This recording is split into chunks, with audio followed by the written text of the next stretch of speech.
भाजपचे राज्यसभा खासदार अजित गोपछडे यांनी पंतप्रधान नरेंद्र मोदी यांची दिल्लीत भेट घेतली। यावेळी त्यांनी आरोग्य, कृषी, सिंचन, शेती या विषयांवर मोदींशी चर्चा केली।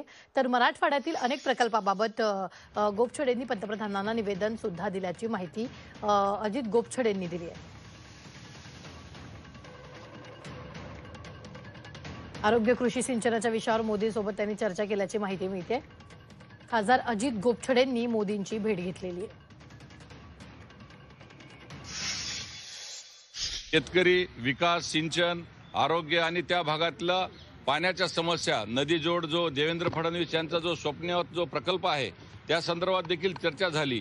तर मराठवाड्याच्या संदर्भामध्ये एक खासदार म्हणून आज जे काही मी त्यांच्यासमोर निवेदन दिलं त्याचं त्यांनी अतिशय सकारात्मक असा प्रतिसाद देऊन आमच्या मागण्या लवकरात लवकर मान्य करण्याच्या दृष्टिकोनातून पावले उचलले जातील असा माननीय मोदीजींनी आम्हाला सकारात्मक प्रतिसाद आज दिलेला आहे।